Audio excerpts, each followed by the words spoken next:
বলেন, وَإِن تَعُدُّوا نِعْمَةَ اللَّهِ لَا تُحْصُوهَا إِنَّ الْإِنسَانَ لَظَلُومٌ كَفَّارٌ।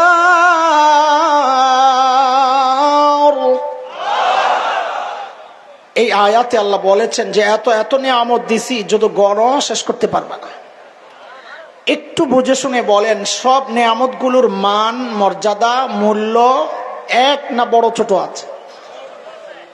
বড় ছোট আছে। যেমন আপনাকে অপশন দেওয়া হইলো যে তোমার কল্লাটা চাই অথবা হাতটা চাই, কোনটা দিবেন? তো বোঝা গেল আপনার কাছে কল্লার মর্যাদা বেশি। তার মানে আল্লাহর দেওয়া সব নিয়ামত এক বরাবর না। এক বরাবর হইলে আপনি বলতেন যেটা মনে সেটা লয়ে যাও। এর মধ্যে সবচেয়ে বড় নিয়ামত কোনটা, এটা নির্ধারণ করার জন্য মুফাসসিরিনে কিরাম কিছু মূল নীতি নির্ধারণ করেছে। যে আল্লাহর বড় নিয়ামত বুঝতে চাও, তো একটা মূল নীতি হচ্ছে, শব্দ একটা আছে আরবি মান, মানের বাংলা হইল খোঁটা দেওয়া। বুঝার জন্য আগে বলেন, আমরা যখন কাউকে খোঁটা দেই, বড়টার খোঁটা দেই না ছোটটার দেই? বুঝে বলছেন কিনা? আচ্ছা বুঝেই বলেন। ধরেন একজনকে 100 টাকা দিছেন, একই ব্যক্তিকে আপনি 1 লক্ষ টাকা দিছেন, যদি খোঁটা দেন কি বলবেন? তোকে না একদিন 100 টাকা দিছিলাম। কোনটা বলবেন? তার মানে আমরা খোঁটা কোনটা দেই? মান মানে খোঁটা দেওয়া। তবে আল্লাহর শানে খোঁটা দেওয়া এটা বেমানান, খোঁটা দেওয়া খারাপ কাজ। এই জন্যে কোরআনে যে সমস্ত জায়গায় মান্না আসছে, মানে আল্লাহ খোঁটা দেন নাই, অনুগ্রহ প্রকাশ করেছেন, যেই সমস্ত নিয়ামতের ক্ষেত্রে মুফাসসিরিনে কেরাম বলেন বুঝতে হবে ওই নিয়ামতগুলো আল্লাহর দেওয়া অন্যতম শ্রেষ্ঠ নিয়ামত। যেমন কোরআনুল কারীমের সূরা হুজুরাতের শেষ আয়াতের আগের আয়াত আল্লাহ বলতেছেন, ইয়ামুন্নুনা আলাইকা আন আসলামু কুল লা তামুন্নু আলাইয়া ইসলামাকুম বালিল্লাহু ইয়ামুন্নু আলাইকুম আন হাদাকুম লিল ঈমান ইন কুনতুম সাদিকিন। আল্লাহ বলেন, বান্দা আমি যে আমার তোমাকে হেদায়েতের নিয়ামত দিছি, ঈমানের নিয়ামত দিছি, এটা আমার দেওয়া একটা শ্রেষ্ঠ নিয়ামত। আমি তর্জমা করি নাই, আমি মূল বক্তব্যটা বলেছি, কেউ ভুল ধরেন না। আবার আরেকটা নিয়ামতের কথা আল্লাহ এই শব্দে বলেছেন। আমি শুরুতে যে আয়াত পড়েছি সূরা নিসা আয়াত 164, এই আয়াতেও আল্লাহ এই শব্দ দিয়ে আরেকটা বড় নিয়ামতের কথা বলেছেন। আল্লাহ কি বলেন? আল্লাহ বলেন, لقد من الله على المؤمنين إذ بعث فيهم رسولا من أنفسهم يتلو عليهم آياته ويزكيهم ويعلمهم الكتاب والحكمة وإن كانوا من قبل لفي ضلال مبين। আল্লাহ বলেন, এরে বান্দা, ও ইমানদারেরা, আমি যা আমার শ্রেষ্ঠ রসুলকে তোমাদের রসুল বানাইয়া পাঠাইছি, এটা তোমাদের জন্য আমি আল্লাহ আরেকটা বড় দয়া করছি। এবার আমার কথায় আসেন, সর্বশ্রেষ্ঠ রসুলকে পাওয়া এটা আমাদের জন্য আল্লাহর পক্ষ থেকে একটা বড় নিয়ামত। কত বড় নিয়ামত! রসুলকে চিনিনি আমরা, চিনলে না বুঝবো কত বড় নিয়ামত। চিনেননি রসুলকে? হ্যাঁ, মাশাআল্লাহ। দাড়ি মুছ নাই, সন্দেহে পড়ে গেছেন মুসলমান কি মুসলমান না, তো জিজ্ঞেস করছেন, ভাই তোমার নাম কি? তো বলে সুমন। কি নাম? এখন পড়ছেন আরেক চিন্তা, এটা সুমন খান না সুমন মন্ডল? কারণ সুমন দেহি মুসলমানও রাখে, হিন্দুরাও রাখে। তো আপনি সব বাদ দিয়ে চিন্তা করছেন ডাইরেক্ট জিজ্ঞেস করে ফেলি, ও ভাই তুমি নবী চিনো নি? ওরে বাপরে বাপ, যেই না এই কথা জিজ্ঞেস করছেন এমন একটা ভাবলো, একটা ধমক দিয়ে যায়, নবী চিনি না মানে আশা করো রসুল মিয়া। বাপ রে বাপ, আশিকের রসুলের যে চেহারা, সুবহানাল্লাহ। ও মুখে বলতেছে আশিকের রসুল, আসলে কি একটু একটা উদাহরণ না বললে নয়। এটা আমি বলেছি কয়দিন আগে আপনাদের কাছাকাছি এক জায়গায়, আবারও শোনেন তো আমার কথা আগাইতে সহজ হবে। এখন যেমন হিফজুল কোরআন প্রতিযোগিতা হয়, আমাদের ছেলেরা আন্তর্জাতিক পরিমণ্ডলে পুরস্কার ছিনায় আনে। আমরা যখন ছোট ছিলাম ওই সময়ও হইতো, আমিও একজন ফেভারিট প্রতিযোগী ছিলাম ছোট মোটো। এখন যেমন প্রচারণা পায় তখন এত প্রচারণা পায় নাই। কারণ কি, ওই যে হযরত ফেসবুক শরীফ ছিল না যে, এখন তো এই শরীফের উসিলায় প্রচারণা পায়। তা আমাদের সময় একজন ফেভারিট প্রতিযোগী ছিল আমাদের ফরিদাবাদ মাদ্রাসার বড় ভাই কারি নুরুল্লাহ ভাই, নরসিংদীর কারি নুরুল্লাহ ভাই। বাইতুল মুকাররমে যে বাছাই প্রতিযোগিতা হইতো অধিকাংশ সময় ফার্স্ট হইতো, কিন্তু ওনারে বিদেশে পাঠানো হইতো না। কেন?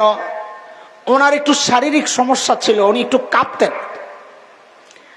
আন্তর্জাতিক পরিমণ্ডলে এইভাবে যায়া কাঁপাকাপি করলে দেশের বদনাম হবে, এই জন্য পরের স্থান যে অধিকার করত তাকে পাঠাইয়া দেওয়া হয়েছে।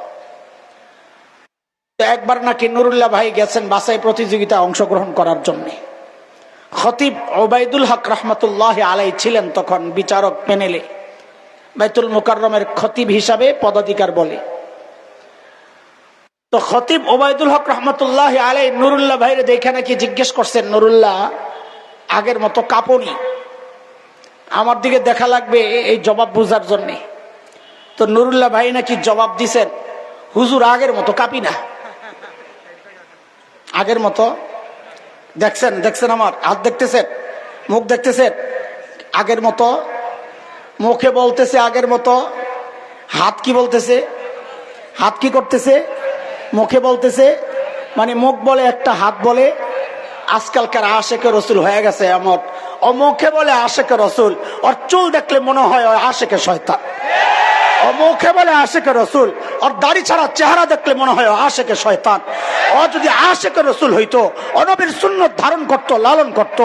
ও যদি আশেকে রসুল হইতো, ওর বিবিকে ও হিন্দি সিনেমার নষ্টা ভ্রষ্টা বেশ্যা নারীদের পোশাক পরাইতো না। বলে ও কেমন আশেকে রসুল? আগের মতো কাঁপি না। বলেন আশেকে রসুল কি? ও কেমন আশেকে রসুল বলেন না, আগের মতো কাঁপি না। এইরকম যত আশেকে রসুল দেখবেন তা আপনি মনে মনে খালি বইলা বইলা নিজে নিজে হাসবেন, আরে আগের মতো কাঁপি না। মনে থাকবো ইনশাআল্লাহ। চলেন, এই জন্য একটু নবী চিনাই আজকে। কেন নবী চিনাচ্ছি এটা পরে বলবো ইনশাআল্লাহ, আগে একটু নবী চিনেন সংক্ষেপে। আমার নবী কত বড় মানুষ, আল্লাহু আকবার। একটা ছোট্ট উদাহরণ দিই তাহলে বোঝা সহজ হবে।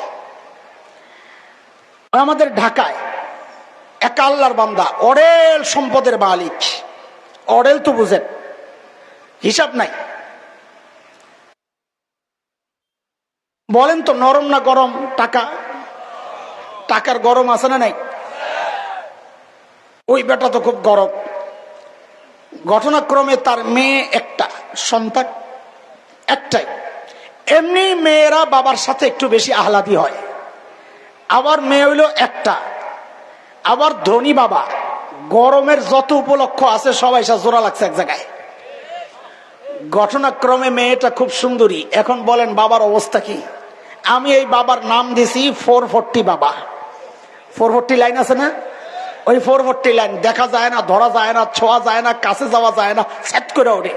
ওই বাবা ওই রকম পোলাপাইন মনে রাখার জন্য বল আমার সাথে, বাবা কোন বাবা? আমি মাঝে মধ্যে জিজ্ঞেস করব কোন বাবা। ওই 440 বাবার মেয়ে বিয়ের উপযুক্ত হয়েছে। তো স্বাভাবিক বিয়ের উপযুক্ত হইলে সম্বন্ধ আছে নানান জায়গা থেকে। তো এক বেটা প্রস্তাব নিয়ে আইছে। তো আসার পর জিজ্ঞেস করতেছে আপনি কেঠা? আমি ওইভাবে বললি আমার জন্য একটু সুবিধা হয়, আপনারা কিছু মনে করেন না। বলে আপনি কেঠা? পাইছিলাম আপনার মাইয়ের বিয়ের প্রস্তাব লিয়া। বলে আরে মিয়া আপনি কেঠা আগে কর না। আমি ছেলের খালু হই। কি হয়? যেই না কইছে খালু, এমন চেতা চাই মিয়া খালু আইছেন প্রস্তাব লিয়া। তো ওই বেটা তো ডরাই গেছে। ও ভাই চেতন কেলা কি উঠে? বাপ রে বাঠাট তো কইলি তো হে চেতন খেলা দৌড়ে গেছে বাড়িতে যায়া পোলার বাপরে কয় বাইরে ভাই তোমার পোলার প্রস্তাব লইয়া তুমি যাও বেড়াই যেই গরম বাপরে বাপ 440 মনে আছে তো খুব ভালো করে বুঝেন এই উদাহরণ যত বুঝবেন নবী চেনা তত সহজ হবে ইনশাআল্লাহ পোলার বাপ আসছে পরের দিন ইসে ভাই ওই যে কালকে আইছিল আমার পোলা আপনার পোলা এখন পোলার নাম কি আপনার নাম পোলার মায়ের নাম আপনার বাপের নাম ওর বাপের নাম এলাকা খবর কি পোলা দেখতে কেমন হাইট কেমন চোখ কেমন নাক কেমন চুল কেমন বন্ধু বান্ধব কারা সব খবর লিয়া দেখছে আর এ পোলা তো একটা জিনিয়াস পছন্দ হয়েছে বিয়া ঠিক এখন আপনারা বলেন এই পোলার কাছে যে মেয়েটা উঠাইয়া দিবে বাবা শাড়ি কিনতে গেলে দামিটা কিনবে না কম দামি কেন কারণ ওর টাকার অভাব নাই খরচের জায়গা নাই এই মেয়ে ছাড়া তো বাজারে কাপড় কিনতে যায় তো সেরাটা কিনে গয়না কিনতে যায় তো সেরাটা কিনে প্রসাধনী কিনতে যায় তো সেরাটা কিনে সব সেরা সেরা জিনিস দিয়া সাজায়া ওই বাবা তার মেয়েরে বিদায় দিবে এটাই তো নাকি আরে গরিব বাবা হইলেও তো চায় মেয়েকে সর্বোচ্চটা দিয়া বিদায় দেওয়ার জন্য দোস্ত এটা হচ্ছে বুঝার পয়েন্ট একজন বাবা তার মেয়েকে যতটা ভালোবাসে আল্লাহ সুবহানাহু ওয়া তাআলা তার প্রিয় হাবিব সাল্লাল্লাহু আলাইহি ওয়াসাল্লামকে তার চেয়ে হাজার কোটি গুণ বেশি ভালোবাসে বাবা তার মেয়েকে বিদায় দেওয়ার সময় যদি সব সেরা সেরা জিনিস দিয়ে বিদায় দিতে পারে আমার আল্লাহ তার হাবিবকে দুনিয়ায় বিদায় দেওয়ার সময় সব সেরা সেরা জিনিস দিয়া সাজাইয়া তারপর দুনিয়ায় বিদায় দিছেন ওইটা কেমনে আপনারা একটু একটু করে বুঝতে থাকেন সময় বেশি দেওয়া যাবে না সারাদিন বয়ান শুনছেন আমি জানি আপনারা ক্লান্ত অনেকে দোয়া করতেছেন মনে মনে আল্লাহ হুজুর তাড়াতাড়ি শেষ করুক আমি আপনাকে দোয়ার খবর জানি আরে মিয়া কথা কহেন না আর মানুষ তো বেয়াদব হয়ে গেছে মানুষ বড় বেয়াদব হয়ে গেছে হুজুররা যা কয় মানতে হয় এমন করেন কেন আপনারা আপনাকে কষ্ট লাগে না আমার খুব কষ্ট লাগতেছে আমার কষ্ট আপনাকেও কষ্ট না কথা কয় না তো এবার কোন আমার কষ্ট বলে শান্তি এই জালেম আমার দাওয়াত দিছে কি জন্য খেয়াল করে সর্বপ্রথম হচ্ছে প্রস্তাবের ব্যাপার আল্লাহ তাআলারও সিদ্ধান্ত আমি আমার নবীকে দুনিয়ায় এমনি দেব না ফ্রি জিনিসের দাম থাকে না দুনিয়ার মানুষের নেচার হচ্ছে যে জিনিস অর্জন করা যত কষ্ট ওই জিনিসের মর্যাদাও থাকে তত বেশি আল্লাহরও সিদ্ধান্ত আমি আমার নবীকে ফ্রি দিব না বলে কেমনে দিবেন বলে চাইয়া নিতে হবে চাইয়া প্রস্তাব দিয়া বলে প্রস্তাব কে দিবে বলে খালু মালু চলবে না বলে কে দেওয়া লাগবে বলে ছেলের নবীর বাবা দেওয়া লাগবে ছেলের বাপ মনে আছে তো আগেরটা কে দেওয়া লাগবে প্রস্তাব বলে ছেলের বাপকে বলেন আহা এটা তো ওই ছেলের বাপ আমার নবীর বাপকে খলিল ইব্রাহিম মাশাআল্লাহ মিল্লাতা আবিকুম ইব্রাহিম হুয়া সাম্মাকুমুল মুসলিমিন খলিল ইব্রাহিম যখন বাইতুল্লাহ বানান আল্লাহ খলিলের দিলের মধ্যে কথা ঢেলে দিয়েছেন খলিল এমন দামি একটা কাজ আপনি করেছেন খলিল আমি আপনাকে পুরস্কার দিতে চাই কি নিবেন আপনি বলেন খলিল মনে মনে চিন্তা করলেন সারা জিন্দেগি চায়া চায়া পাইলাম ইসমাইল যাবিহুল্লাহ এইবার সুযোগ যেহেতু পায়া গেছি চাইবো সবচাইতে বড়টা খলিল হাত উঠাইলেন আমি যা বলবো আমার প্রত্যেকটা কথা কোরআনের ইনশাআল্লাহ কিন্তু আপনাদের বুঝানোর জন্য আমি একটু ঘুরে টুইরা আমু আর কি বুঝে আসছে না কথা খলিল হাত উঠাইলেন রব্বানা ওয়াবআস ফীহিম রাসূলাম মিনহুম ইয়াতলু আলাইহিম আয়াতিকা ওয়া ইউআল্লিমুহুমুল কিতাব ওয়াল হিকমাতা ওয়া ইউযাক্কিহিম ইন্নাকা আনতাল আজিজুল হাকীম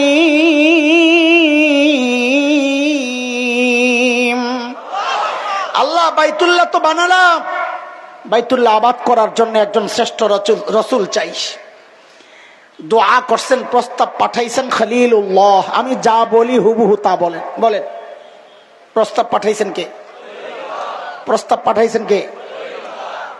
পাশে কিন্তু বসা ইসমাইল জাবিহুল্লাহ ছেলে। বলে পাশে যে বসা আপনি কেমনে জানলেন? আপনি আসিলেন? আমি থাকুম কই থেকে? ঠিক এই আয়াতের আগের আয়াতে আল্লাহ জানাইয়া দিছেন, وَإِذْ يَرْفَعُ إِبْرَاهِيمُ الْقَوَاعِدَ مِنَ الْبَيْتِ وَإِسْمَاعِيلُ। বাপ বেটা মিল্লা বাইতুল্লাহ বানাইছেন, একজন মিস্ত্রি একজন সহকারী, তো দুইজনই ছিলেন। প্রস্তাব পাঠাইছেন, কথা বলা লাগবে, খলিলুল্লাহ বলেন সবাই একসাথে, প্রস্তাব পাঠাইছেন। পাশে বসা জাবিহুল্লাহ ওই প্রস্তাবের সাথে আমিন বইলা সুপারিশ লাগাইয়া দিছেন। বলেন প্রস্তাব পাঠাইলেন কে? সুপারিশ করলেন কে? জবিহুল্লাহ। বলেন জবিহুল্লাহ মানে আল্লাহ রাস্তায় জবের জন্য নির্ধারিত ছিল, আল্লাহ জবে কবুল করছেন। বলেন প্রস্তাব পাঠাইলেন কে? সুপারিশ করলেন কে? যেই অফিসের মধ্যে বসে কারবার চলছে, অফিসের নাম বাইতুল্লাহ। অফিসের নাম কি? বলেন এবার মিলায়া মিলায়া, প্রস্তাব পাঠাইলেন কে? সুপারিশ করলেন কে? অফিসের নাম কি? আল্লাহ দোয়া মঞ্জুর করে দিয়েছেন। জান খলিলুল্লাহর দোয়া, জাবিহুল্লাহর সুপারিশ, বাইতুল্লাহর বরকত আমি দোয়া মঞ্জুর করে পাঠাইয়া দিলাম হাবিবুল্লাহ। নবী জান জান আপনার বাপে প্রস্তাব দিছে, জান জান। ঠিক যাওয়ার আগে দিয়া আল্লাহ তাআলা একটু আটকাইছেন, একটু থামেন। বলে কিসে? বলে আসার সময় জাকির মোল্লা সাহেবের বাহিনী এর বাড়ির সামনে আটকাইছে, খাইয়া এরপরে যাওয়া লাগবে। বক্তা আটকাইয়া দিস, বুঝাইতেছি। মাহফিল একটু এলোমেলো হয়ে গেছে, মানুষ বড় পাজি, সবর নাই। শেষ বক্তা আসতে একটু দেরি হইলে তিন রকম হয়ে যায় মানুষ। একরকম আছে চুপচাপ সামনে বয়া থাকে, লড়ে না, হুজুর আয়ুক। আরেক শ্রেণী অসুস্থ দুর্বল, একটু ইস্তিনজা সারতে যায়। আরেকটা শ্রেণী আছে দূরে যায় শয়তানের লেঞ্জা টানে। আছে মাহফিলটা একটু এলোমেলো। তো ঘর থেকে বাইরে ফোন দিছে, আনোয়ার ভাই, আশিক ভাই ফোন দিয়ে আলাইছে, আনোয়ার ভাই আমরা বাইরে হয়ে গেছি, একটা স্লোগান লাগাইয়া দেন। কেন? মাহফিলটারে এলোমেলো মাহফিলকে জমানোর জন্য এটা সিস্টেম। তো স্লোগান কে দিবে? অন্যরা দেওয়া, বক্তারে বসায় রেখা এটা উচিত না। তিনি কোরআন হাদিসের কথা বলেন, যিনি আসছেন তার সম্মান কোরআন হাদিসের কারণে, কাজী তার সম্মান কোরআন হাদিস থেকে বেড়ে যায় নাই। কোরআন হাদিসের আলোচনা যিনি করছেন তিনি যেই হন না কেন, এখানে যেই ছিলেন না, একজন শাইখুল হাদিস ছিলেন, তাও বলতেছি যেই হন না কেন, আর যিনি আসছেন তিনি জিব্রাইল হন না কেন, কোরআন হাদিসের আলোচনা চলাকালীন কোনো স্লোগান নাই। ঠিক আছে ইনশাআল্লাহ? হ্যাঁ, দিবেন হচ্ছে বক্তা নিজে, যদি দেওয়া লাগে। কে দিবেন? বক্তা দিলে আর কোনো কথা নাই, আলোচনা বন্ধ, বাস আসতেছেন মাইক ছেড়ে দিবেন। এই স্লোগানটার উদ্দেশ্য কি? উদ্দেশ্য হচ্ছে এলোমেলো মজমাকে একটু জমানো। ঠিক আছে কথা? ঠিক আমার নবী প্রধান অতিথি, প্রধান বক্তা দুনিয়ায় আসবেন, মাহফিল একটু এলোমেলো। আল্লাহ তাআলা আমার নবীকে আটকায়া দিয়েছেন, হাবিব একটু অপেক্ষা করেন, আমি একটা স্লোগান দেওয়া এলই মাহফিল জমানোর জন্য। বলে স্লোগান কে দিবে? বলে আপনার আগের বক্তাই দিবে, আপনি চিন্তা করেন না। আমার নবীর আগের বক্তাকে নবী ঈসা আলাইহিস সালাম। শাবাশ, নবী ঈসা আলাইহিস সালাম। আল্লাহ জানায় দিলেন নবী ঈসা একটা স্লোগান দেন। হযরতে ঈসা স্লোগান দিলেন। এতক্ষণ যা বলছি কোরআনের কথা, সূরা সফ আয়াত 6। হযরত ঈসা কি বললেন? ওয়াইয ক্বালা ঈসা ইবনু মারইয়াম ইয়া বানি ইসরাঈল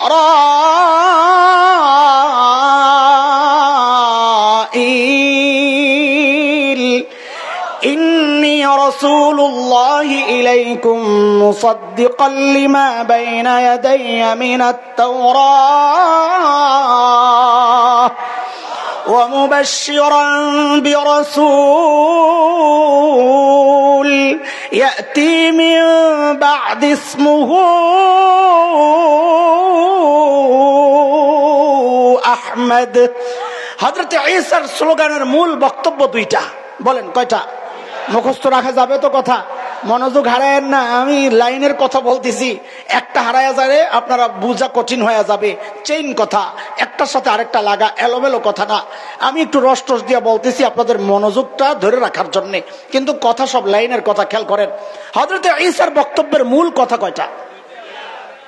সবাই বলেন। এক নাম্বার, এটা আমার সাথে মুখস্থ করা লাগবে, কারণ বহু ফিতনার গোড়া এই কথা, না জানার কারণে ফিতনায় জড়ায়া যায়। এক নাম্বার, ও বনি ইসরাইল, আল্লাহ আমাকে তোমাদের রসুল বানাইয়া পাঠাইছেন। বলেন, ও বনি ইসরাইল, আল্লাহ আমাকে তোমাদের রসুল বানাইয়া পাঠাইছেন। আবার বলেন, নিজে নিজে বলেন, মনে থাকবো তো ইনশাআল্লাহ। হযরতে ঈসার দ্বিতীয় বক্তব্য, শোনো শোনো, এতদিনে আমি ওয়াজ করছি, এখন প্রধান অতিথি প্রধান বক্তা আসছেন, মিম্বাদি, আমার পরে আসছেন, তার সুসংবাদ গ্রহণ করো, তার নাম হবে আহমদ। আল্লাহু আকবার। এরে দোস্ত, আমার নবীকে আল্লাহ যা দিয়েছেন সব সেরা সেরা জিনিস দিয়া সাজায়া পাঠাইছেন। নাম দিছেন তো দুইটা সেরা নাম দিয়া দিছেন। আমার নবীর এক নাম আহমদ, আরেক নাম মোহাম্মদ। আহমদ মানে সবচেয়ে বেশি প্রশংসাকারী, মোহাম্মদ মানে সবচেয়ে বেশি প্রশংসিত। আহারে, সারা দুনিয়ার মানুষ মিললেও যদি আমার নবীর বদনাম করে, তাও দিন শেষে লজ্জা পাবে। কেন? কার বদনাম করতেছস? তো বলবে যে মোহাম্মদ মানে যিনি সবচেয়ে বেশি প্রশংসিত। বলে, তোর কি মাথা নষ্ট হয়েছে নাকি? সবচেয়ে বেশি প্রশংসিত ব্যক্তির আবার বদনাম হয় কেমনি?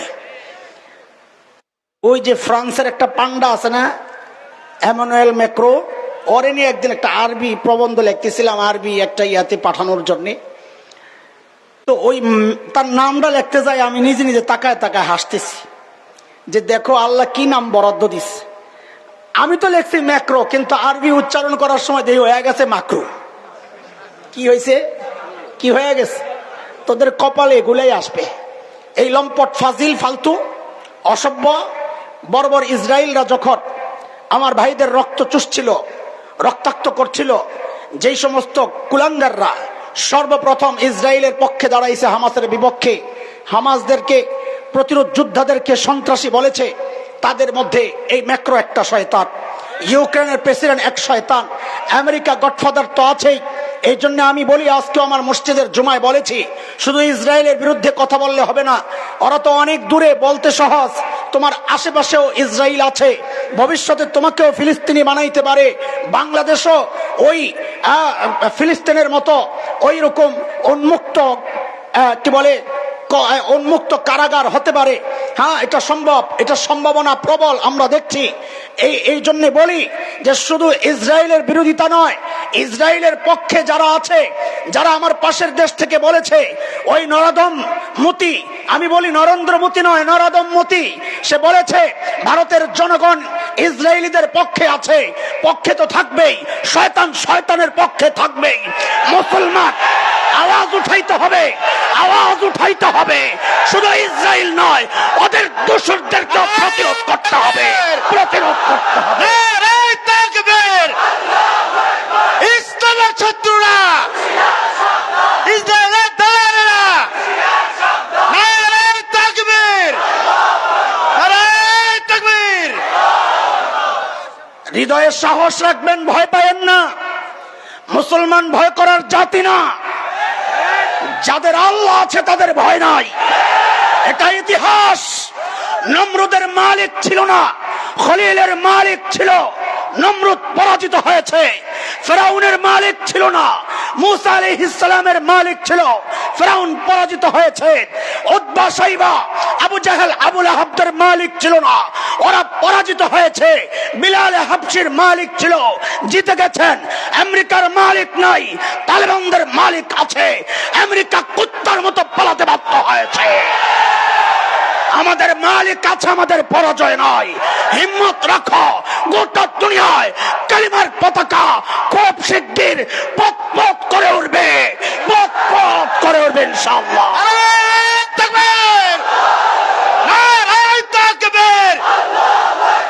ইসলামের শত্রুরা, ইসলামের শত্রুরা, ইসরায়েলের দালালেরা, নারায়ে তাকবীর। আল কোরআনের আলো, আল হাদিসের আলো, নারায়ে তাকবীর।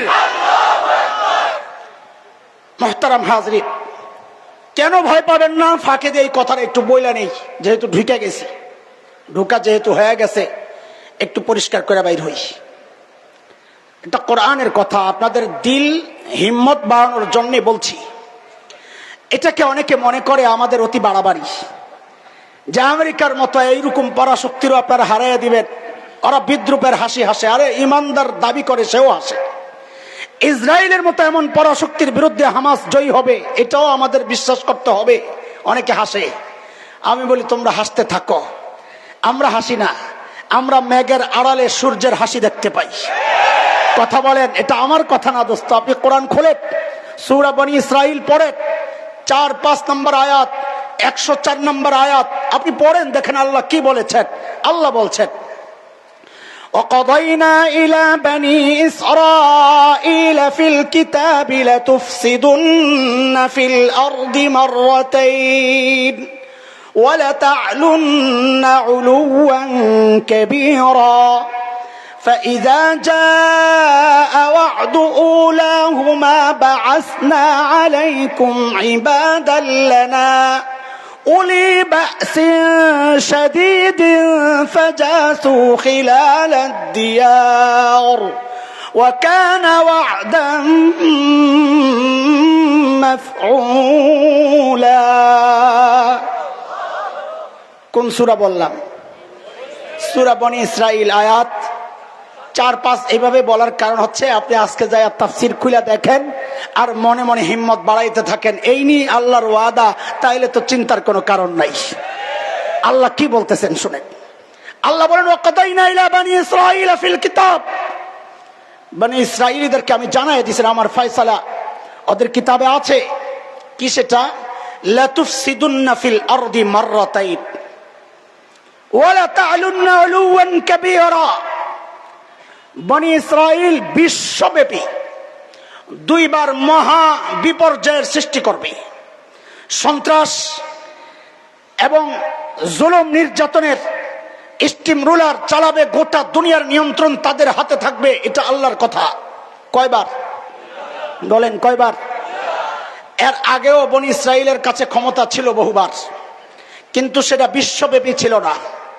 সেই জন্য আমরা বাহ্যিকভাবে মনে হচ্ছে আগের কোন ঘটনার সাথে এই আয়াতের সম্পর্ক হয় নাই। বর্তমানে আমাদের উপলব্ধি যে 2 বারের গোটা বিশ্বব্যাপী তাদের যে বিপর্যয় সৃষ্টি করা, একটা তো নির্ধারিত, সেটা দাজ্জালের সাথে হবে। কাজে আর রয়েছে কয়টা হাতে? বলেন, আর হাতে রয়েছে কয়টা? একটা কখন হবে? শেষে, কিয়ামতের আগে দাজ্জালের সাথে মিল্লা গোটা দুনিয়ায় বিপর্যয় সৃষ্টি করবে, সেটার কথা এখানে বলছেন আল্লাহ। আল্লাহ বলছেন প্রথমটার কথা। তার মানে দাজ্জালি ফিতনার আলোচনা এখানে হচ্ছে না।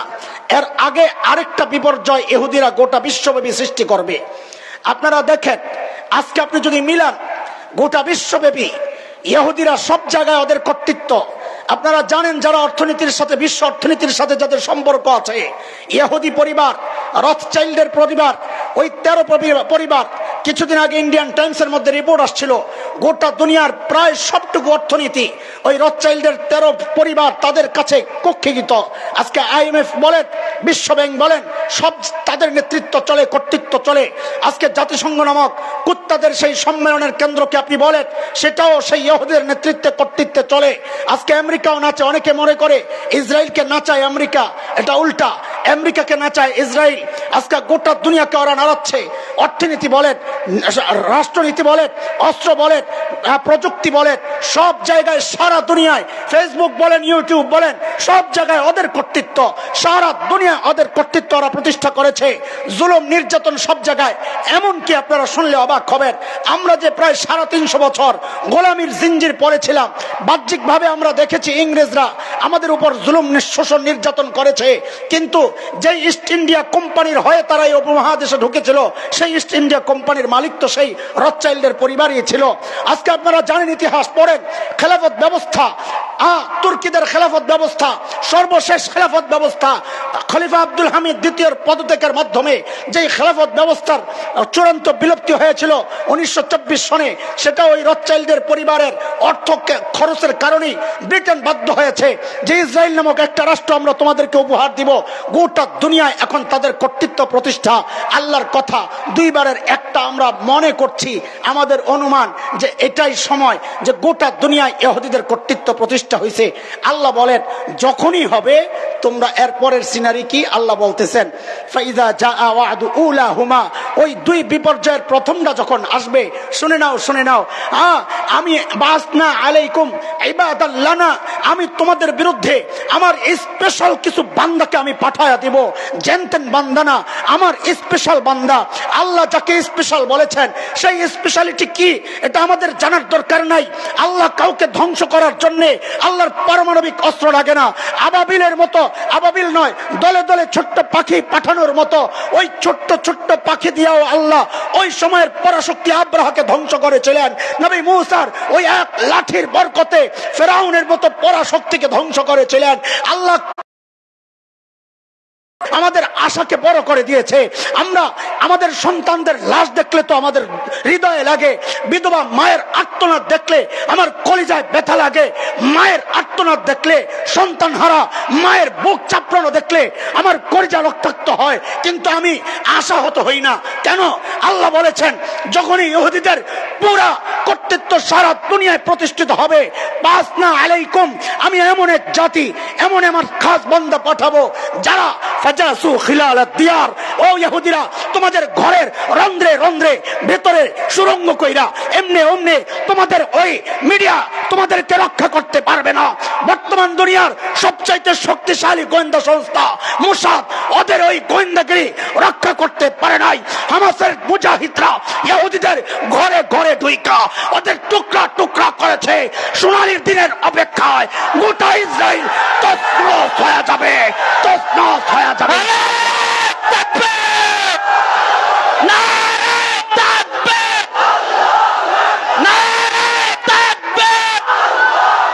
ইসলামের শত্রুরা ইহুদিদের চামড়া তুলে নিব আমরা।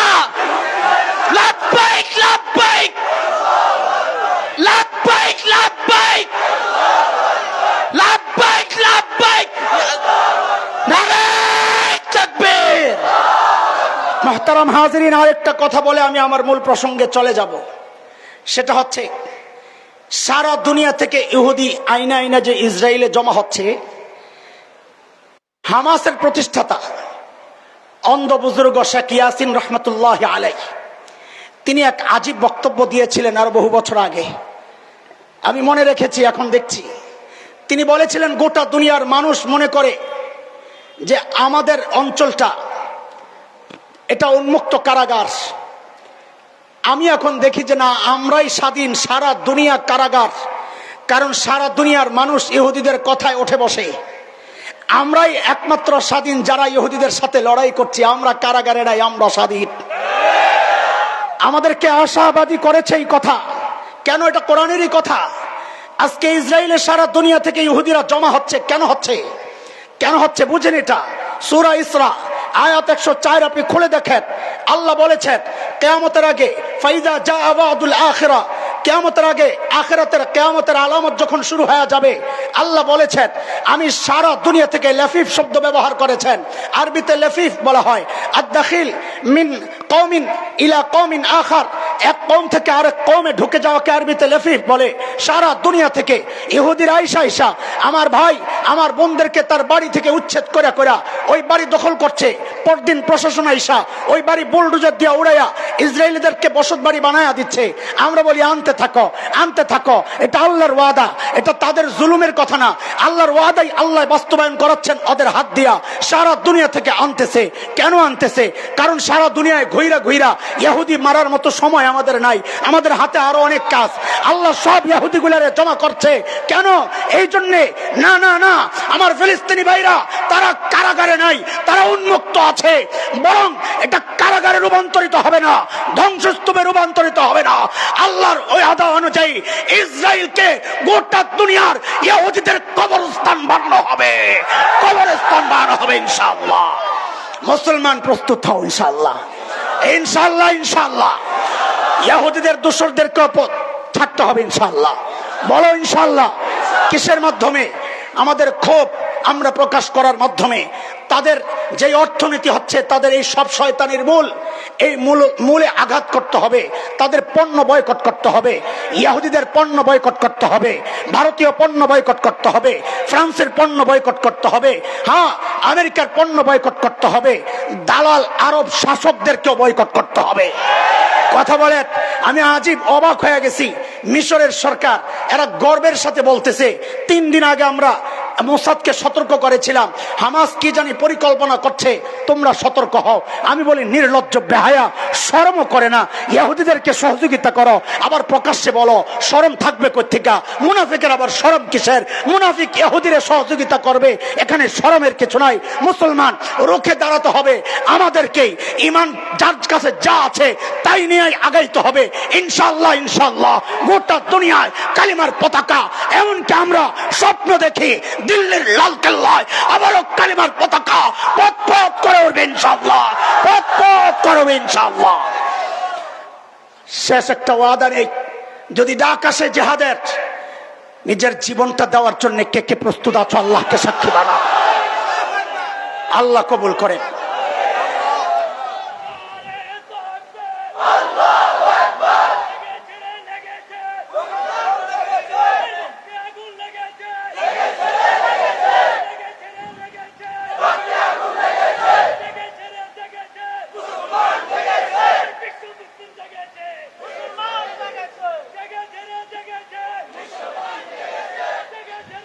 মুহতারাম হাজরিন, আমি যে কথা বলছিলাম, চলেন আমাদের জায়গায় যাই। আমরা তো আমাদের নবী চিনাচ্ছি, এটাই আমার নবীর শান।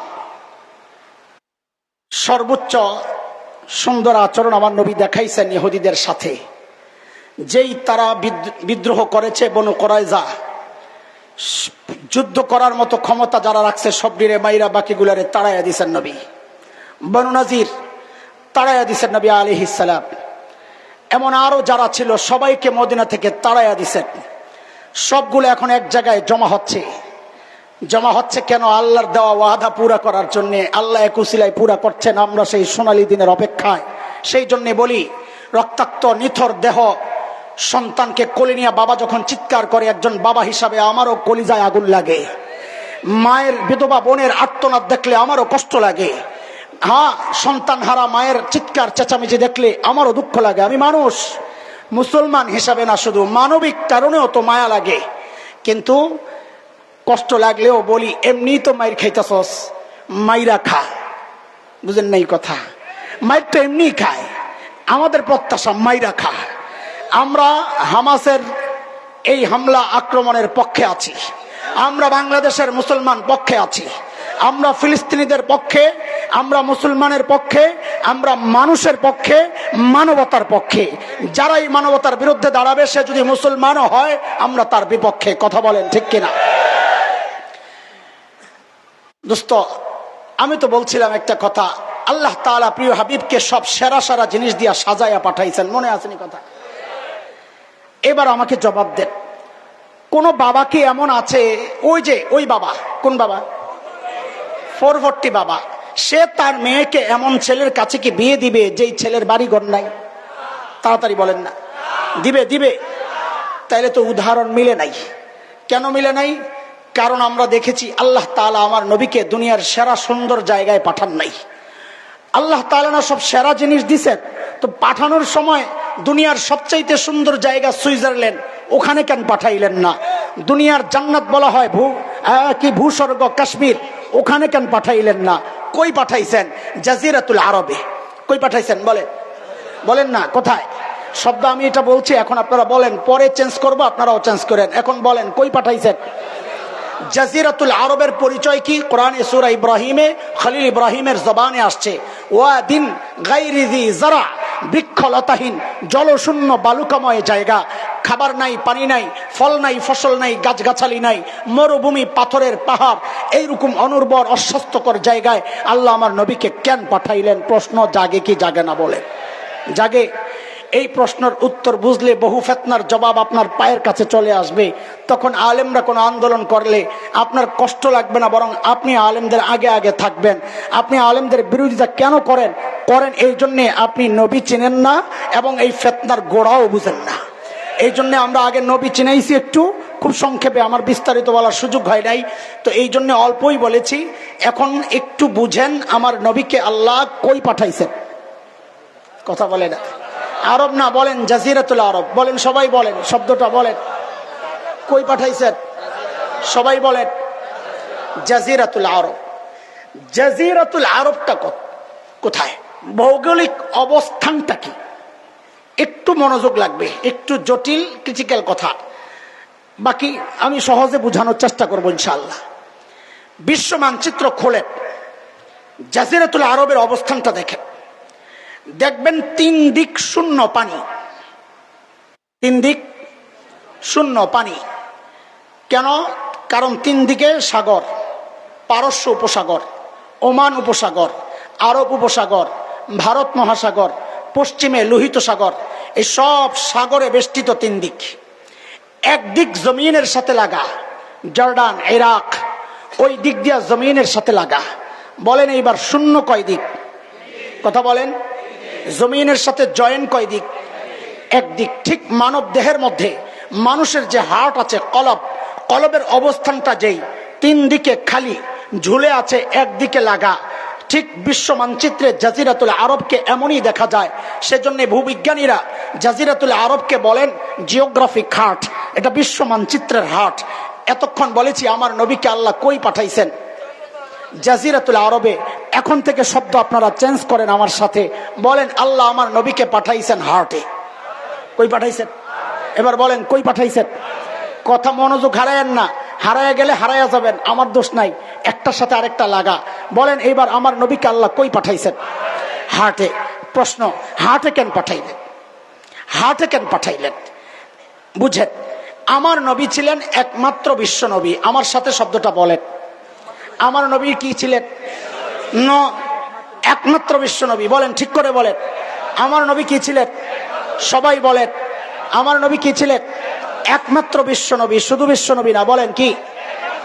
একমাত্র বিশ্ব নবী কি কাকে বলে আমি পরে আসছি ইনশাআল্লাহ, আপনি লাইনে থাকেন, হারায়া যায়েন না। আমার নবীকে আল্লাহ হার্টে পাঠাইছেন। কেন হার্টে পাঠাইছেন? বুঝেন, আমার নবী দুনিয়ায় আসার আগ পর্যন্ত জগতে দুনিয়ায় যত দার্শনিক ছিল, প্রাচীন দর্শন, গ্রিক দর্শন, রোমান দর্শন, পারস্য দর্শন, মিশরি, ব্যাবিলিয়ন, ইরাকি, যত প্রাচীন দর্শন ছিল, সব দার্শনিকদের বক্তব্য ছিল মানুষকে নিয়ন্ত্রণ করে তার ব্রেন। কে কে?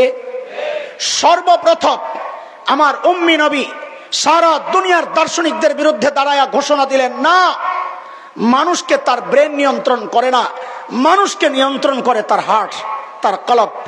কে কে নিয়ন্ত্রণ করে? কলব। বুখারী হাদিস নাম্বার 55, মুসলিম 1599, বর্ণনাকারী হযরত নু'মান ইবনে বাশির রাদিয়াল্লাহু আন। আল্লাহর হাবিব বলেন, আলা ওয়া ইন্না ফিল জাসাদি মুদগাহ ইযা সালাহাত সালাহাল জাসাদু কুল্লুহু ওয়া ইযা ফাসাদাত ফাসাদাল জাসাদু কুল্লুহু আলা ওয়া হিয়াল কলব। নবী বলেন, এরে আমার উম্মত, মানব দেহে একটা গোশতের টুকরা আছে, এটা ঠিক হয়ে গেলে বাহ্যিক যত আমল আছে বডির সব ঠিক হয়ে যায়।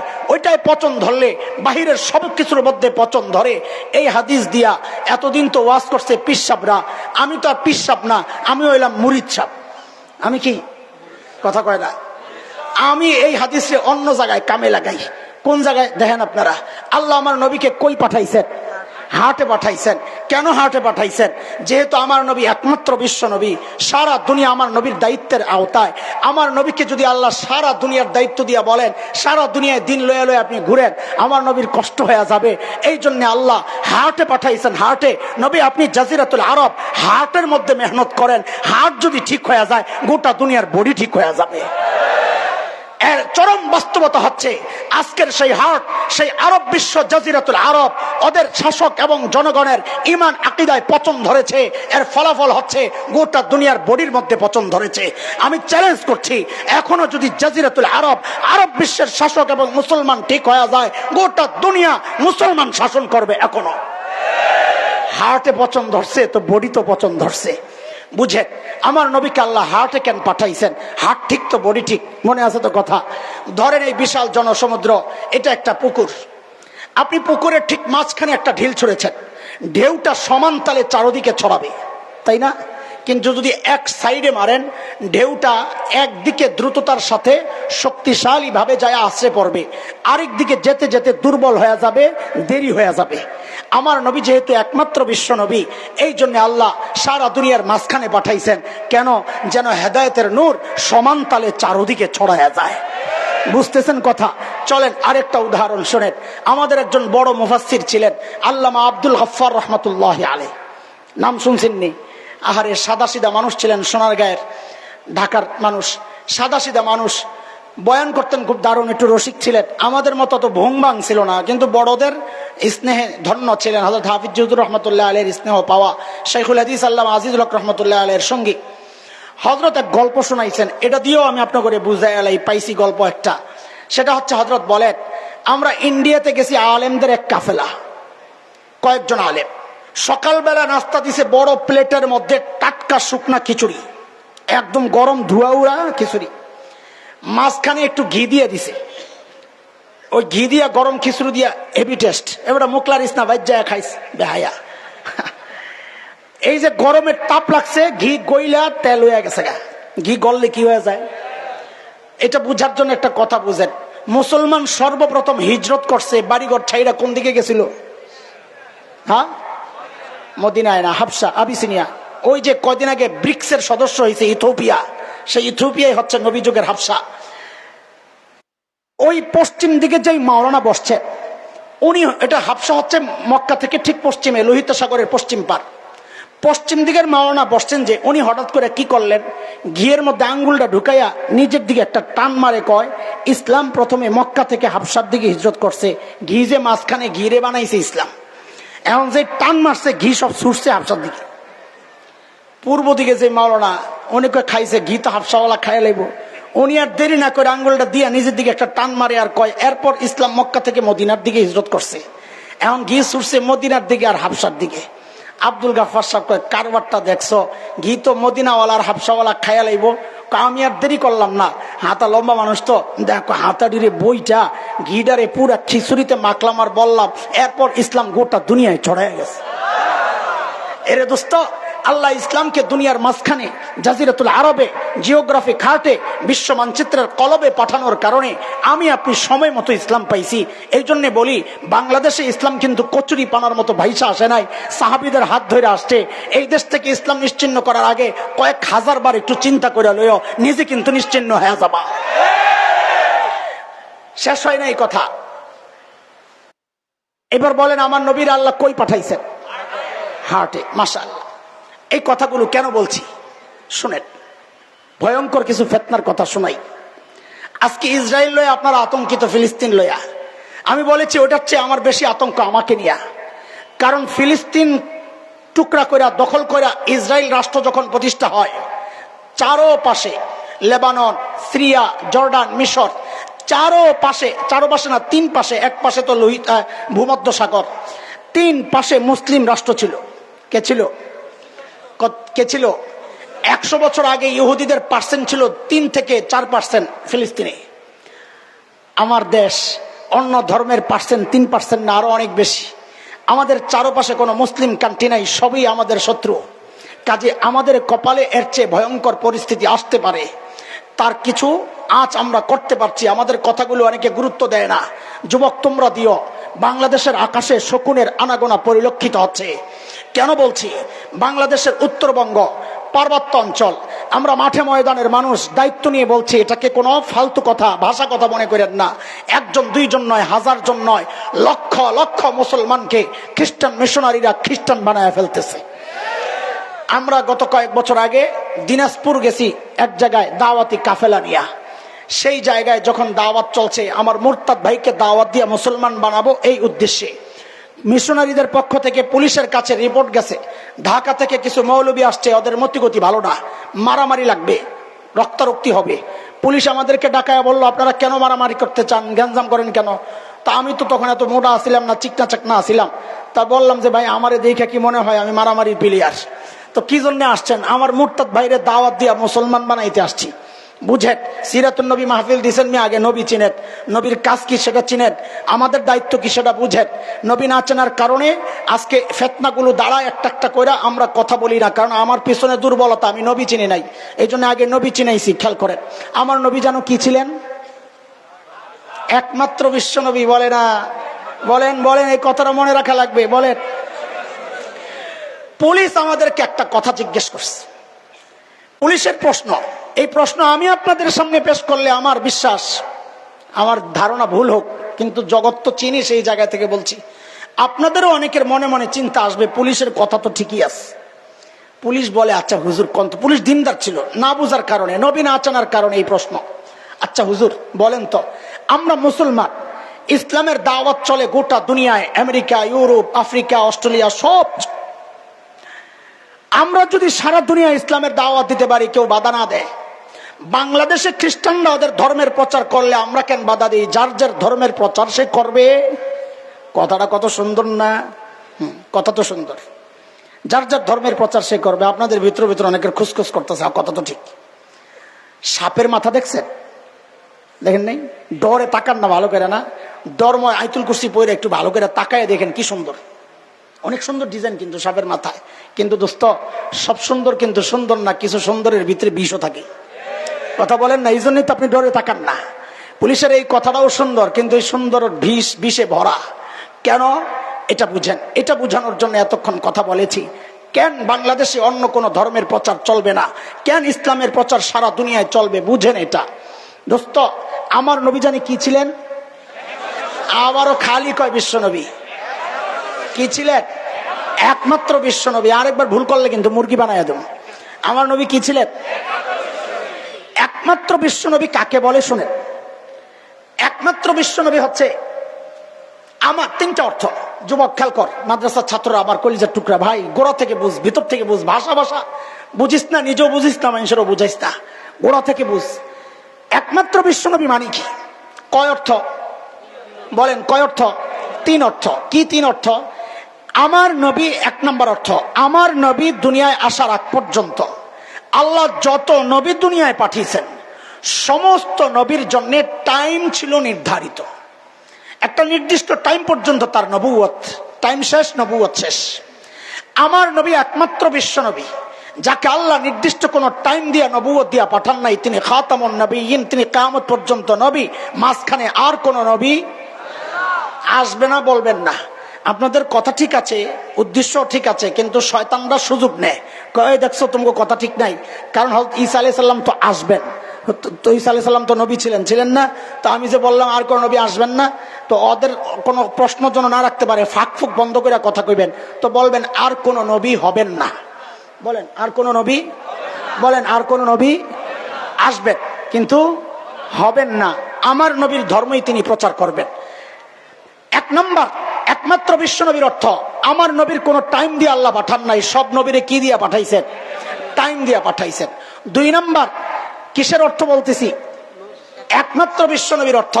দুই নম্বর, আমার নবী দুনিয়ায় আসার আগ পর্যন্ত আল্লাহ যত নবী দুনিয়ায় পাঠিয়েছেন, সমস্ত নবীর এলাকা, অঞ্চল ছিল নির্ধারিত। এই কথার প্রমাণ কি? বলে প্রমাণ আজকের বিকৃত বাইবেলের মধ্যে যায়া দেখেন, হযরত ঈসার বক্তব্য আসছে। হযরত ঈসা নিজে বলেছেন, আল্লাহ আমাকে ফিলিস্তিনের একটা নির্দিষ্ট অঞ্চল, আমরা যদি ধরে নিই আজকের ইসরায়েল, সেটা তিনি বলেছেন আল্লাহ আমাকে ওই অঞ্চলের জন্য নবুয়ত দিয়া পাঠাইছেন। আমার নবী একমাত্র বিশ্ব নবী যাকে আল্লাহ নির্দিষ্ট কোন অঞ্চলের নবুয়ত দিয়া পাঠান নাই। তিনি আমেরিকারও নবী, তিনি ইউরোপেরও নবী, তিনি অস্ট্রেলিয়ার নবী, তিনি গোটা দুনিয়ার নবী, তিনি রহমাতুল লিল আলামিন। একমাত্র বিশ্ব নবীর তিন নম্বর অর্থ, আমার নবী দুনিয়া আসার আগ পর্যন্ত আল্লাহ যত নবী দুনিয়ায় পাঠিয়েছেন, সমস্ত নবীর কওম আর সম্প্রদায় ছিল নির্ধারিত। বলে প্রমাণ কি? প্রমাণ পিছনে আপনাদের মুখস্থ করায় আইছি। হযরত ঈসা বলেছেন, ইয়া বনি ইসরাইল ইন্নী রাসূলুল্লাহি ইলাইকুম, ও বনি ইসরাইল, আল্লাহ আমাকে তোমাদের রাসূল বানায়া পাঠাইছেন। তার মানে হযরত ঈসার নবুয়তের কওম আর সম্প্রদায় নির্ধারিত। আমার নবী একমাত্র বিশ্ব নবী যাকে আল্লাহ নির্দিষ্ট কোন সম্প্রদায়ের নবুয়ত দিয়া পাঠান নাই। তিনি হিন্দুর নবী, তিনি ইহুদির নবী, তিনি বৌদ্ধর নবী, তিনি খ্রিস্টানের নবী, তিনি মগ, মুরাং, গারো, চাকমা, কোকিল, সাঁওতাল, টিপরা সহ যত জাতি দুনিয়ায় বাস করে সমস্ত জাতির জন্য তিনি নবী, তিনি একমাত্র বিশ্ব নবী। একমাত্র বিশ্ব নবীর অর্থ বুঝছেন নি আপনারা? বুঝছেন আপনারা? সামনে আগাইতে পারবো, কথা আগানো যাবে, বুঝছেন? এইবার বুঝেন কেন খ্রিস্টানরা বাংলাদেশে ওদের ধর্মের প্রচার করতে পারবে না, কেন আমরা গোটা দুনিয়া আমাদের ধর্মের প্রচার করতে পারবো, এটা বুঝেন। আমাদের এই আসনের বর্তমান এমপি তো আমাদের বাবু ভাই আলহাজ নজরুল ইসলাম বাবু সাহেব, বাবু ভাই। সব এমপি সাহেব বা যারা দায়িত্ব পালন করেন, যেমন আমি একজন মহতামিম, আমার আশেপাশের কিছু খাস লোক থাকে যাদেরকে দিয়ে আমি কাজ টাজ করাই, এটা স্বাভাবিক, সবাই করেন। তা আমাদের নজরুল ভাইয়ের খাস কিছু ছেলে পেলে দেখেন যে ২৫০০ আমাদের পায়রা চত্বরের একদম ঠিক একদম কলিজাড়ার মধ্যে বিশাল এক সাইনবোর্ডে লেখা এমপি সাহেবের কার্যালয়। কি লেখা? পোলাপাইন কথা ক, কি লেখা? এখন নজরুল ভাইয়ের ছেলে পেলেরা কয়, কি রে এটা কোন এমপি সাহেবের কার্যালয়, আমরা জানি না। কয় চল খবর লই। যায় জিজ্ঞেস করছে, এটা কার অফিস রে? কয় এমপি সাহেবের অফিস। তোরা কারা? এমপি সাহেবের লোক। কোন এমপি সাহেব? কয় সাদেক হোসেন খোকা।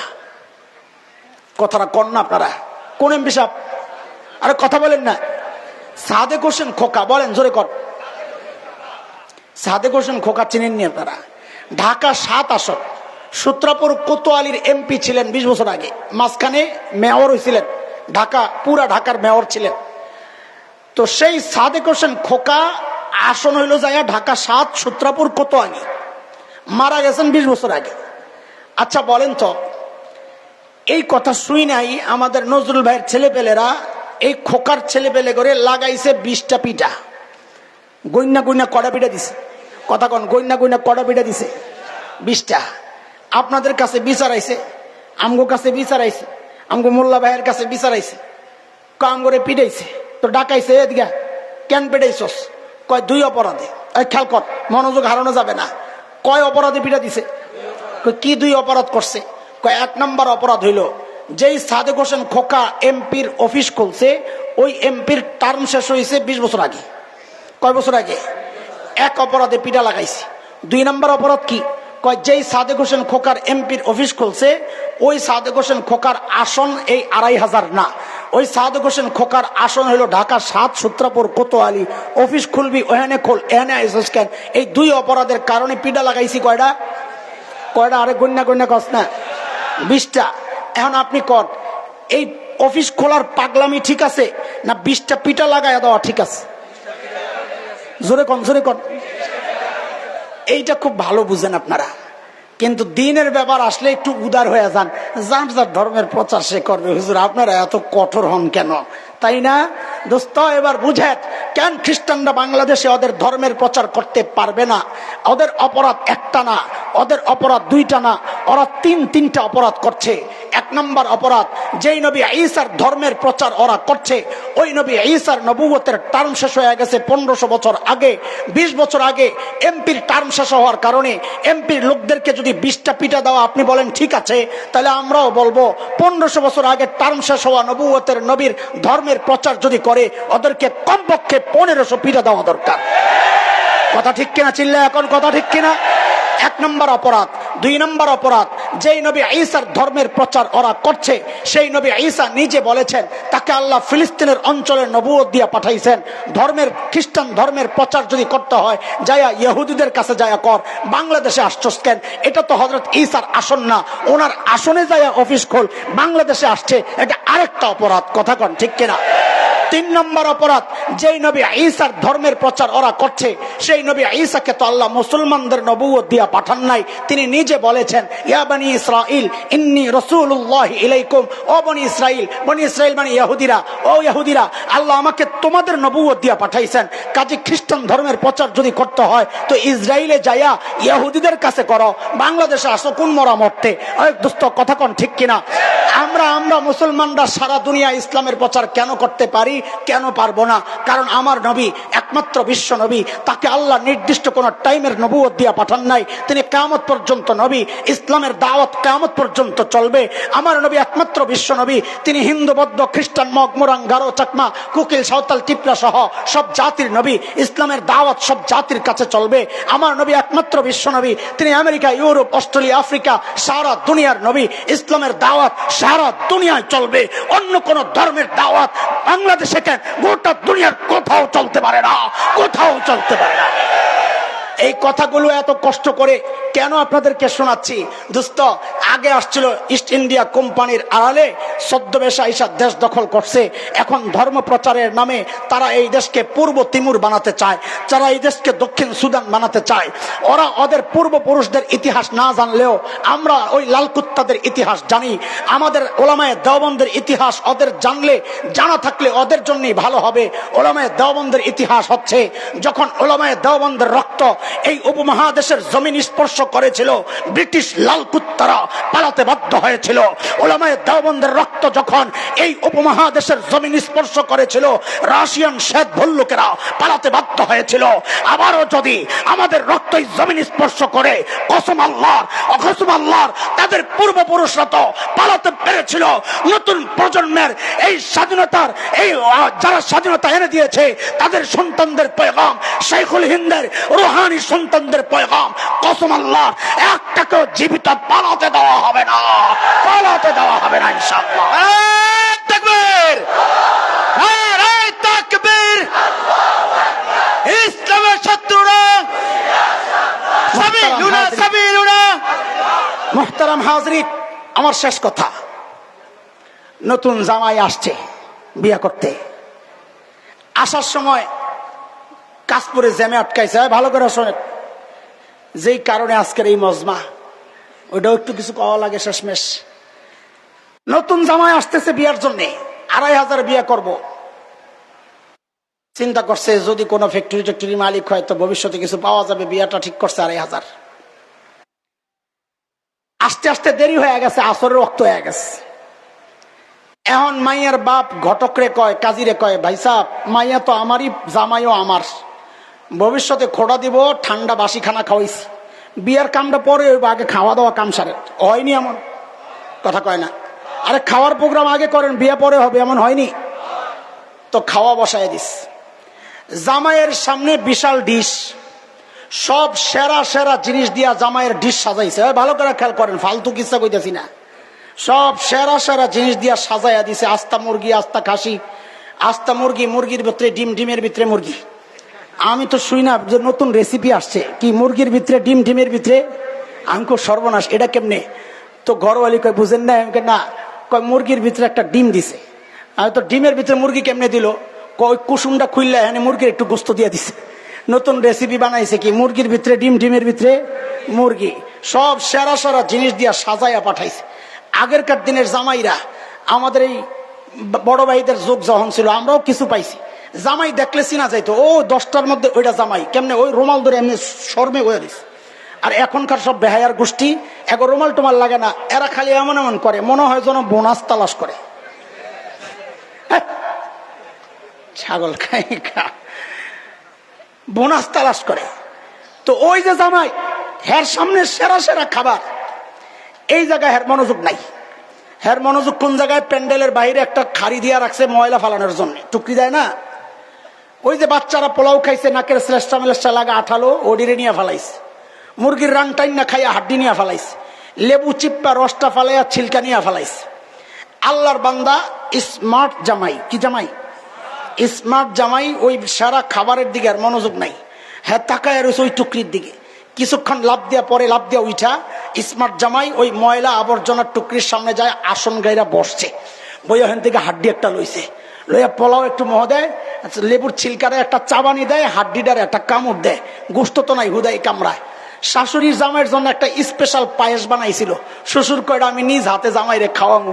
বেড়ায় পায়েসের পেয়ালাটা লইয়া দরজার সামনে আয়া দেয়, জামাইয়ের আসনে জামাই নাই। তো খালি খোঁজে, খুঁজা খুঁজা দেখে আল্লাহ জামাই যেই জায়গায় বসা। শ্বশুর তো অবাক। শ্বশুর কি কয়, জামাইয়ের আসন খালি কেন? কুত্তার আসনে জামাই কেন? আসলে ওখানে বসার কথা কার? কথা কয় না। ওখানে বসার কথা কার? বলেন ওখানে বসার কথা কার? তো শ্বশুর কি কয়, জামাইয়ের আসন খালি কেন, কুত্তার আসনে জামাই কেন? বলেন জামাইয়ের আসন কুত্তার আসনে।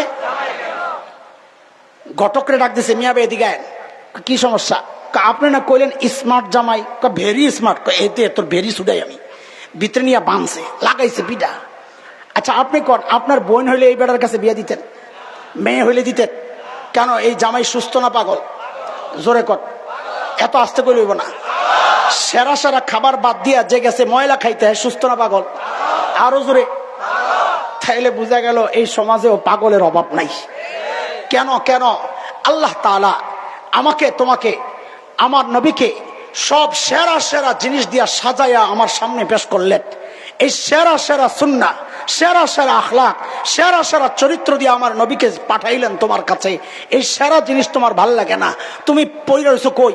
ওই ময়লা আবর্জনা, হিন্দু ইহুদি নাসারা মুশরিকদের কৃষ্টি কালচার, ওদের তাহজিব তামাদ্দুন তোমার ভালো লাগে। তুমি চুল কাটো ওদের স্টাইলে, টাই পরো ওদের স্টাইলে, শার্ট বানাও ওদের স্টাইলে, টি শার্ট ওদের ছবি, জুতা ওদের মতো, প্যান্ট ওদের মতো, বউরে শাড়ি পরাও হিন্দি সিনেমার সিরিয়াল দেখা। নবীর সুন্নত তোমার ভাল লাগে না?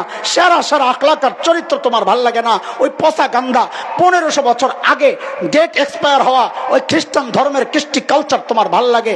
কসম আল্লাহর, তুমিও সুস্থ না, তুমিও আস্তে একটা পাগল। এইবার নিজের আশেকের রসুল নাম দেওয়ার যেটাই দাও, নবীর সুন্নত নাই, তুমি সুস্থ না। আশেক তো দূরের কথা, আশেক তো হবে নবীর জন্য পাগল।